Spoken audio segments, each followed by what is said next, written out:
Honorable Leader of the Opposition. साहब, chairman साहब, मैं जब उठता हूँ और जो विषय मैं ले रहा हूँ ये बहुत ही पब्लिक इंटरेस्ट में इम्पोर्टेंट है, तो इसीलिए तो मैं बार बार 267 में ही, मैं अकेला ही नहीं, सारे हमारे जितने भी अपोजिशन लीडर्स हैं सभी मिलके उन्होंने ये नोटिस दिया है और नोटिस में 9 मुद्दे हमने एक्सप्लेन किए कि 9 मुद्दों पर ये नोटिस इम्पॉर्टेंट है, इसको एडमिशन होना चाहिए। इसको डिस्कस करने के लिए हमको मौका दिया जाए और प्राइम मिनिस्टर साहब सदन में आना चाहिए। आपको नहीं बोल रहे हम, डायरेक्शन दो। आपने कहा you can't direct and I agree, you can't direct, लेकिन आपके इशारे पे वो आ सकते हैं, डायरेक्शन तो दे नहीं सकते। माननीय, मेरे इशारे पर न आप काम कर रहे हैं न ये काम कर रहे हैं। मैं तो ऐसा ही आदमी हूँ साहब, मेरे पास तो मेरी शपथ की ताकत है, उसमें मार्गदर्शन दीजिए। इस विषय पर जो आप रेज कर रहे हैं, मैंने 10 बार से ज्यादा निर्णय दे दिया साहब। वो रोज रोज हमको मार रहे हैं, मुझे आप एक बात सहन कर रहे हैं। मुझे आप एक बात बताएंगे मान्यवर, आप ये कब तक उठाते रहेंगे? जब तक नहीं, अरे खैर साहब,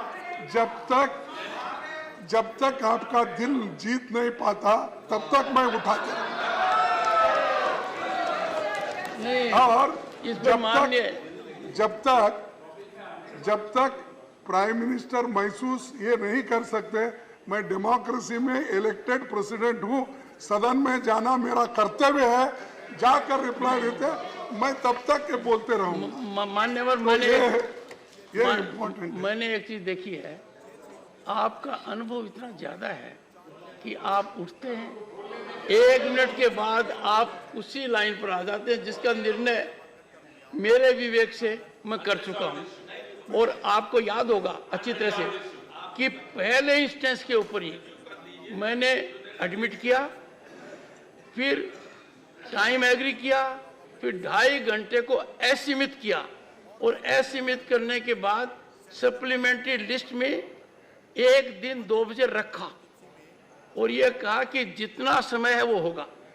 तो यदि अगर मूल मुद्दा मणिपुर पर डिस्कशन का है तो वो तो हाउस के अंदर लिस्ट किया जा चुका है, अब भी करने को तैयार हूं। 267 का क्यों मुद्दा, तो निर्णय कर चुका हूं। नहीं आप पार्लियामेंट्री डेमोक्रेसी में आपको इतने इख्तियारात है, इतने अथॉरिटी है, मर्द को औरत बना सकते हैं, औरत को मर्द बना सकते हैं मान्यवर, यानी रूल्स के मुताबिक। नहीं, एक थोड़ी सी अरे ये पार्लियामेंट, ये तो मैं नहीं कह रहा हूँ मान्यवर, मदर ऑफ पार्लियामेंट जो यूके में नहीं ये हुआ है पार्लियामेंट वो कह रहा हूँ। पर मान्यवर, अपने कुछ मित्र ऐसे होते हैं जो नाराज हो जाते हैं।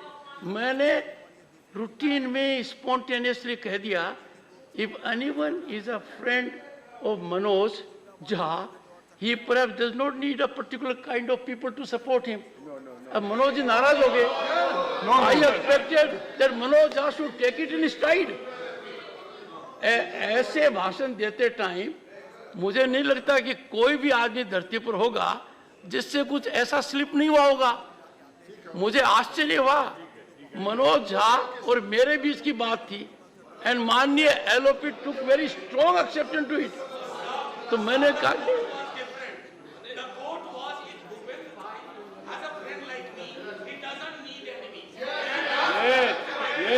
but I said he does need a friend like Manoj Jha. Sir मानिए, मैं आपको एक बात अनुरोध करना चाहता हूँ। आप क्लोज कीजिए, आपने एक्सप्रेस किया ये ठीक है, तो इसीलिए नहीं, इवन वेणुगोपाल साहब आप माफ कर दीजिए, होगा। चलिए, वेणुगोपाल became 20 years younger.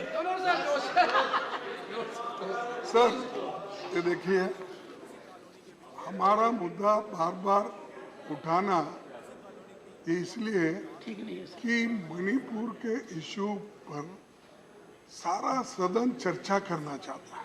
एक लिस्ट किया था सर। नहीं, सुनिए सुनिए एक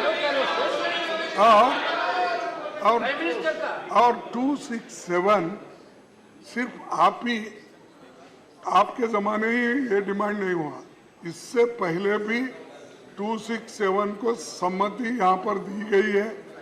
बहुत से उदाहरण हैं और वो उदाहरण का वो दिए हुए है सर। हाँ वो ये उदाहरण की कॉपी डेट वाइज है, डेट वाइज मैं दे सकता हूँ कौन से प्राइम मिनिस्टर के वक्त कैसा हुआ क्या हुआ, ये डेट वाइज मैं आपके सामने पेश करता हूँ। लेकिन यहाँ क्यों नहीं दे रहे प्राइम मिनिस्टर? प्राइम मिनिस्टर क्यों नहीं आ रहे? क्यों चुप्पी साधे हैं? क्यों मणिपुर को डिवाइड कर रहे हैं? क्यों समाज को डिवाइड कर रहे हैं? इसीलिए माननीय एलोपी ने अपनी बात कही है, सरकार का क्या पक्ष है इस पर? एक ये साहब उनको जरा बोलिए। नहीं मैंने कहा था नहीं, पर आपको थोड़ा और समझ चाहिए तो क्या होता है साहब, एक बार आप मुझे स्टिकर लगा देते हो, मैं बोल रहा हूं, सर बार बार उनको छोड़ दिए, वो बगैर स्टिकर का है, मेरी देखिए सब देता है। मेरी वेदना मैंने आपको व्यक्त की है और गंभीर रूप से व्यक्त की है।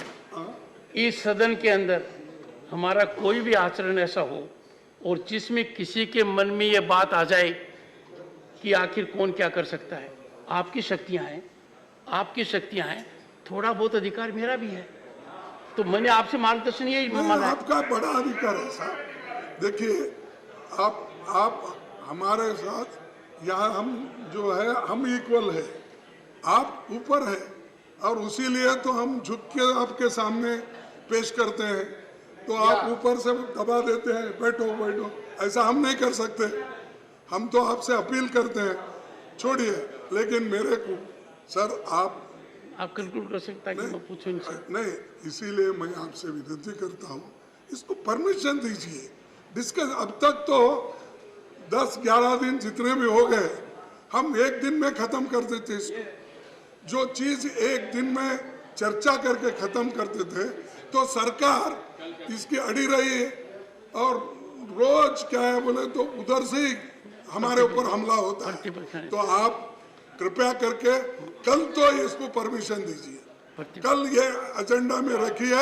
267 आपके उदार हृदय से इसको स्वीकार कीजिए, हम जरूर आपको नई चीजें बताएंगे और चर्चा करेंगे।